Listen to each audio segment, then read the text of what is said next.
Bueno, ya tenemos en el piso a la primera invitada de hoy, es médica, concejala, preside el bloque de concejales del Frente de Todos y va por la reelección como primera candidata a concejala. Estamos hablando, por supuesto, de Gisela Giglani, que ya está aquí con nosotros en el piso de la Radio Pública de Bahía Blanca.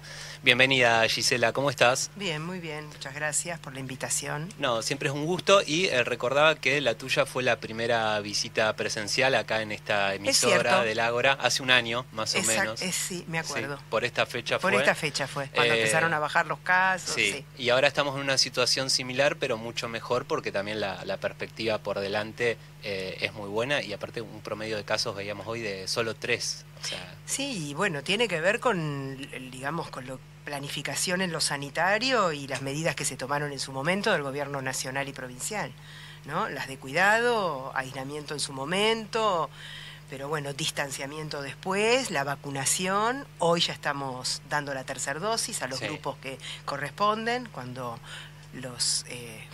digamos, los funcionarios y concejales de Cambiemos hablaban de que no iba a haber vacunas, que no íbamos a llegar. Bueno, la verdad que estamos, gracias a todas esas medidas y al recurso vacuna, en esta situación que nos permite ya acercarnos a la vida que teníamos, ¿no? Todavía hay que cuidar algunas cosas, por supuesto, pero bueno, mucho mejor. Pero incluso en una mejor situación que otros países, ¿no? Totalmente. Como en Rusia o Chile, donde hemos visto rebrotes y están con una vacunación avanzada también. Sí. Pero acá, como hemos llegado también a mejores niveles, especialmente con primera dosis, con la segunda todavía no se ha alcanzado. De todos modos, la semana pasada decíamos que hemos superado a Estados Unidos en aplicación de segunda dosis. Sí. Así que no, vamos muy bien cosa. Porque acá en nuestro país, a pesar de los antivacunas y de la gran campaña antivacuna que hicieron algunos medios y algunos políticos, hay cultura de la vacunación. Es claro. Un país que respeta eso. Entonces, bueno, yo siempre digo, el movimiento antivacunas es chiquito, lo que pasa es que por ahí es muy ruidoso. Claro. Lo amplifican porque es algo distinto, es una voz disidente, pero bueno, en este caso hay que tener una responsabilidad. Claro, estamos hablando de la salud individual y colectiva. Sí, por lo general los fanáticos suelen ser ruidosos y lamentablemente a algunos colegas les viene bien ese tipo de discursos porque llaman la atención.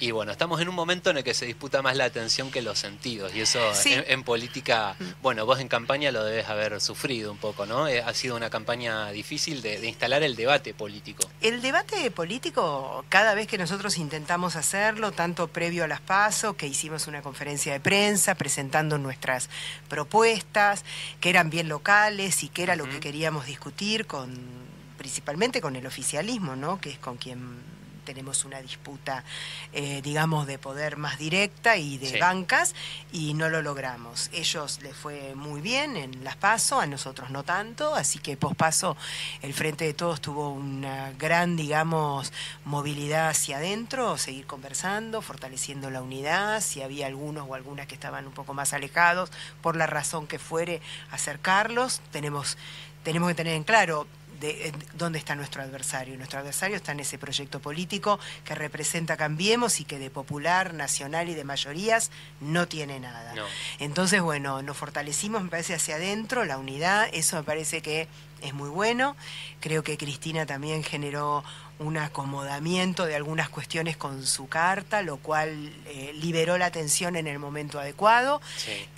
Hubo cambios de ministros a nivel nacional y provincial. En lo local nosotros hicimos este fortalecimiento interior y ahora seguimos trabajando con las mismas ganas de siempre, a veces recibiendo funcionarios, como ayer a Julián Domínguez, la semana anterior a a Néstor Álvarez y el otro día también a Victoria Tolosa Paz, pero caminando mucho, escuchando, porque la verdad que nosotros estamos convencidos y convencidas que la política es la herramienta de transformación, que nuestro proyecto político es mucho más abarcativo, más inclusivo, participativo para la ciudad y para los vecinos y las vecinas, y humildemente siempre vamos a pedir el acompañamiento con el voto, porque creemos que hay otra posibilidad de otra ciudad, ¿no?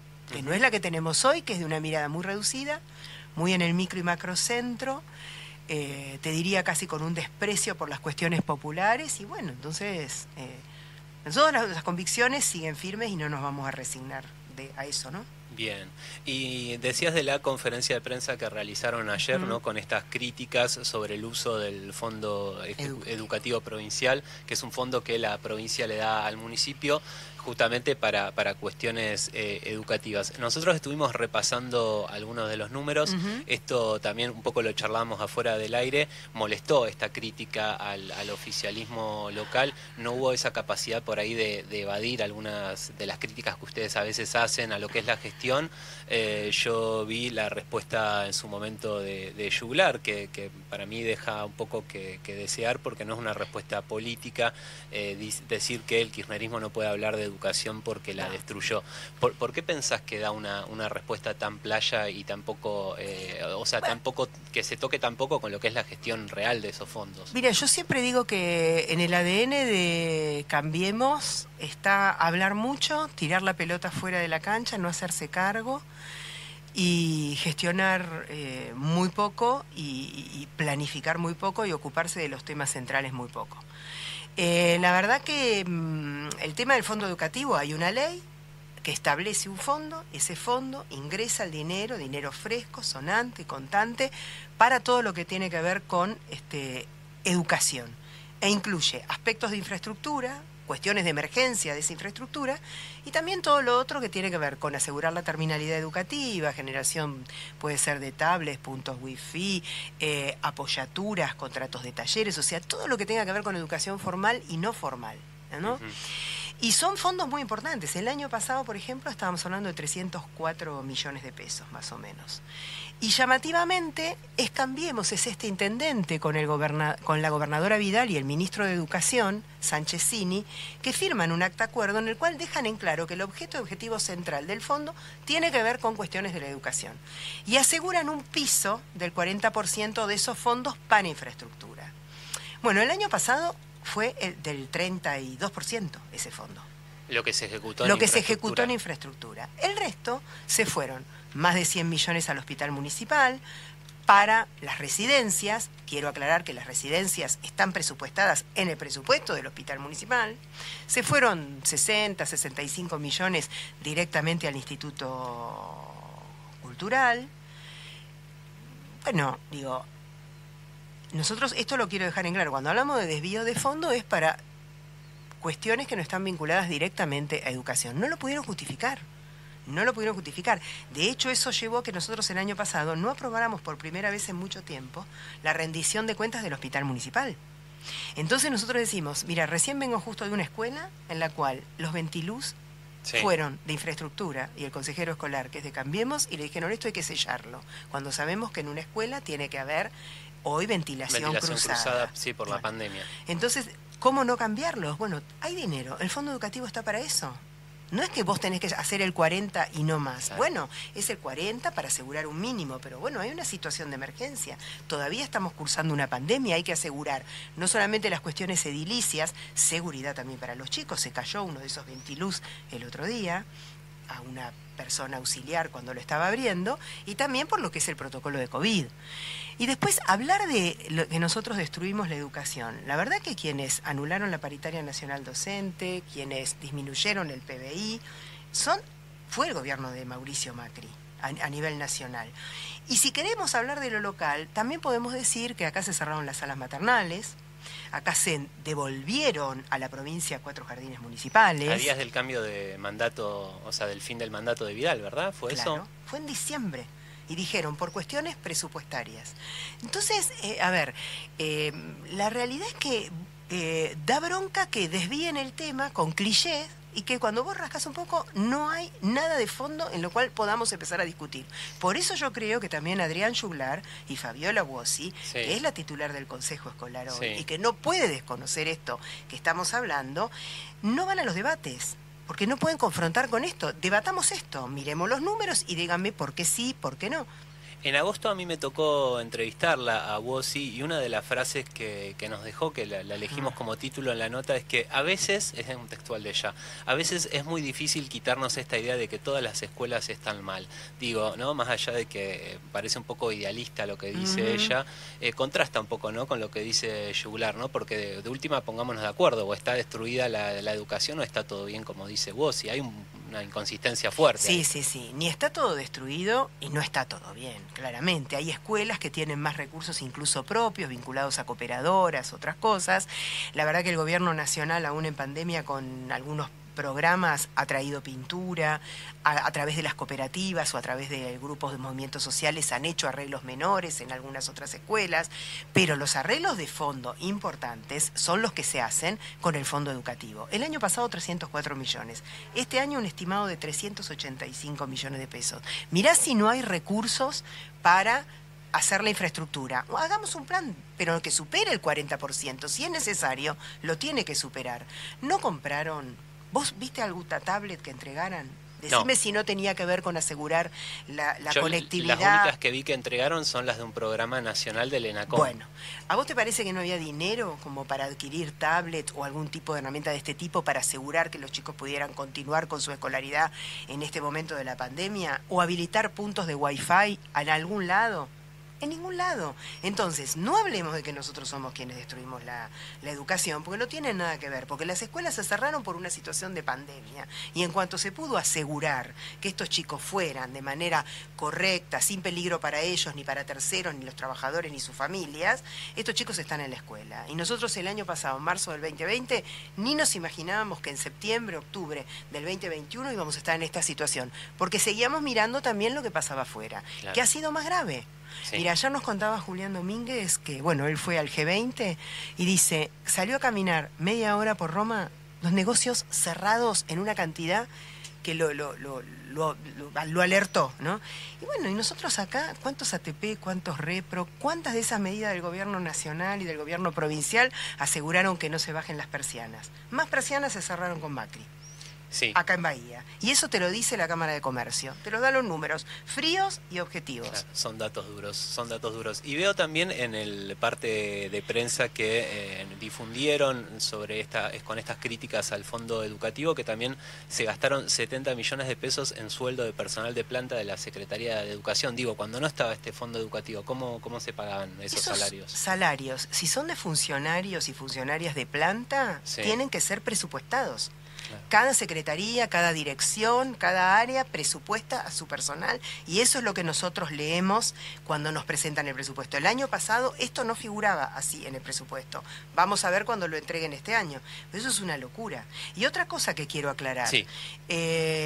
Juglar habló de la transparencia de los datos que nosotros los pudimos ver en el RAFAM. Para entrar al RAFAM tenés que tener una clave, que nosotros la tenemos por ser concejales y concejalas, y la devolvemos al finalizar el mandato. Cualquier vecino o vecina, si quiere averiguar esos datos, en la página de Gobierno Abierto de la Municipalidad no encuentra absolutamente nada. Claro, en Gobierno Abierto hay muchos datos, pero cuando uno quiere buscar algo específico como que cuesta, ¿no? O a veces son datos que no terminan de transparentar las situaciones que uno busca informarse. Recuerdo, por ejemplo, con el sistema de camas, que teníamos un sistema anterior antes que no servía de nada. En algún momento llegó a estar al 130% de ocupación y desde el municipio decían, no, tranquilo que quedan camas. Bueno, 130% no hay que ser un genio matemático para saber que está. Bueno, porque eso tiene que quedar claro. Ningún vecino o vecina puede acceder al RAFAM. ¿Qué es el RAFAM? El RAFAM es un sistema digamos, administrativo y contable en el cual vos tenés distintos niveles donde podés ver órdenes de compra, suministro, proveedores, etcétera. Incluso nosotros con la clave del RAFAM podemos ingresar hasta cierto punto, que es algo nosotros queríamos acceso completo y no lo logramos. Y no es una medida de Cambiemos, es una medida de un gobierno peronista. Así que, y un proyecto de compañeros. Esa es una ley provincial, ¿verdad? No, una ordenanza local. Bueno, que nosotros otorgarle la clave a los concejales y concejalas. Entonces digo, bueno, vamos a dejar las cosas bien aclaradas, porque la verdad que no son los paladines ni de la transparencia ni nada por el estilo. No, claramente no lo son. Gisela, nos quedan unos minutitos. ¿Te parece que repasemos algunas de las propuestas que hicieron en las PASO para refrescarlas? Fortalecimiento de unidades sanitarias. Bueno, tema que con la pandemia se notó mucho, lo hemos tratado en este programa, en Villa Serra, en Aldea Romana. Se han tenido que movilizar la gente en plena pandemia cuando se pedía que no se movilice la gente. La atención primaria de la salud, ¿qué rol le ves en el proyecto de Cambiemos y qué proponen ustedes? El proyecto de Cambiemos no lo tenemos, no lo comprendemos, no nos lo han explicado. Vamos a volver a preguntar cuando vengan ahora con los funcionarios en el presupuesto. No queda claro cuál es el objetivo. La realidad es que se cierran centros de salud más pequeños, un poco más grandes. Esa demanda anda queda dando vueltas. En la localidad que vayas, en Cabildo pasó eso, por ejemplo, no tienen una ginecóloga o un ginecólogo que haga control de PAP, sí control de embarazo, como si las mujeres solamente nos embarazáramos, claro, ¿no? En la vida, y accediéramos solamente al sistema de salud para eso. Y bueno, la verdad que es una preocupación, porque si hoy vos querés saber cuántas unidades sanitarias están abiertas, es muy difícil. Y fíjate qué llamativo que ahora lanzaron una campaña de PAP. sí, Pero que no está mal lanzar una campaña de PAP, como no está mal ir en un micrito tal vez a acercar aún más un recurso sanitario. El problema es cuando vos esos recursos, ni la vacuna, ni quienes hacen los PAP, lo tenés establecido orgánicamente y planificadamente a lo largo de un año en un centro de salud, porque es como que le tengo que invocar al día, claro, a la hora, al profesional, tengo que parar el micro y ver si justo tiene la vacuna que yo no tengo. Digo, me parece que ese es el punto, ausencia total de planificación de los sanitario. bien. Otro punto es la ordenanza de alcohol cero al volante, que es un tema que luego de las PASO estuvieron también, volvieron a hacer hincapié. ¿En qué quedó eso? Lo que pasa es que eso es insólito, es una ordenanza que presentó el Ejecutivo, o sea, la Sí. hizo Cambiemos, Sí. y no la quieren votar. Pero ahora dicen que es porque tiene que salir una ley nacional antes. Cuando la presentaron, no... Parece que en ese momento no, ahora sí. Nos vino a visitar el titular de la Agencia Nacional de Seguridad Vial, estuvo hará 20 Sí. días, dejó muy en claro que no es necesario que salga la ley primera, ¿no? Entonces, es un absurdo. Y Juglar salió hace muy poquitito que le parece muy interesante la política de alcohol cero. Bueno, sería interesante que le avise a sus compañeros que todavía están en el Consejo Deliberante que la podemos votar el jueves que viene si quieren. El 18 tenemos sesión. Nosotros estamos esperando para votarla. Pero bueno, no hay decisión política. Por eso te digo, en el ADN hablan todo el tiempo, pero después ejecutar y hacer nada. Sí, y es un tema que viene dando vueltas Desde marzo del 2020 que presentaron el proyecto. Sí, y a nivel provincial el entonces senador Federico Subieles Federico también lo había hecho. y se lo frizaron. Sí, se lo frizaron. Sí. Bueno, y creo que nos queda tiempo para una más, ordenanza de promoción de empleo joven, que me parece que es un tema muy sensible. Muchos jóvenes se dice que están desilusionados, ¿no?, por la situación, por este aislamiento que han tenido que estar casi año y medio, y también en una situación económica muy difícil que sabes que siempre impacta más en los jóvenes. ¿Qué es lo que proponen desde el Frente de Todos para intentar revertir esta situación? En lo local nosotros armamos un proyecto que lo armaron, la verdad que las y los jóvenes en este tema, digamos, trabajaron, que tiene que ver con acceder al primer empleo, y habla de una serie de incentivos para las empresas o quienes tomen estas personas a lo largo de un tiempo determinado. Todavía no está presentado oficialmente en el Consejo, probablemente lo hagamos con la nueva conformación, pero la idea es trabajar en eso. ¿Y en términos remunerativos para el joven? No, que tenga su salario, o sea, evitar que sean estas precarizaciones que van con el tiempo, claro, después porque, y se eternizan. Porque viste que Vidal dice que podrían acceder con la mitad de un salario mínimo. No es la que... idea nuestra bien. precarizar a nadie y menos a los jóvenes. Por supuesto, hay un periodo de incentivos y luego habrá que ver qué pasa con ese empleador, pero son temas que hay que discutir, como el de mano de obra local, que nosotros también lo tenemos parado. Para todos este tipo de obras nosotros habíamos presentado una ordenanza donde haya un porcentaje que tome trabajadores y trabajadoras de Bahía Blanca, con preferencia. Pero bueno, tampoco lo pudimos votar eso, ¿no? Porque bueno, parece que no fuera un tema. Bien, y bueno, la cuarta, ya que nos queda un minutito, tiene que ver con un tema que veníamos hablando al principio, que es la restitución de la Comisión de Seguimiento del Fondo Educativo. A mí en su momento Bossi me dijo que no era necesario esta comisión porque el intendente Gay estaba usando la plata bien y que ya había otros mecanismos para deliberar sobre cómo se utiliza este dinero. Se refirió a la UEGB. Bueno, ahí no hay concejales, ¿verdad? No hay una representación. La ordenanza de fondo educativo la derogaron apenas llegaron al poder con sus votos, tenían la mayoría. Era una ordenanza que establecía una comisión muy horizontal, participativa y democrática, donde se discutía una parte de la asignación de fondos para evitar esto de la discrecionalidad que hablábamos antes. Llamativamente, la segunda candidata a concejala y actual titular del Consejo Escolar, Fabiola Huosi, en ese momento lanzó unos tweets que yo ayer los puse en Twitter, contestándole, en el cual hablaba inclusive hasta del suicidio político de algunos funcionarios por derogar una herramienta, etcétera, etcétera. Se ve que cuando sos candidata o tenés que pertenecer a esa fuerza, te podés acomodar rápidamente y olvidarte lo que pensabas en ese momento. Cuando algo funciona, lo arruinan. Eso fue lo que dijo concretamente, bueno, y habló de una tendencia suicida en muchos Yo políticos. comparto que cuando algo funciona, eso lo comparto con Fabiola, cuando algo funciona lo arruinan, que es, digamos, la línea de conducción y de gestión de Cambiemos, ¿no? Bien. Gisela, muchas gracias por este tiempo, lo mejor en este último tramo de campaña y para el domingo de las elecciones. Bueno, gracias. Gracias a vos.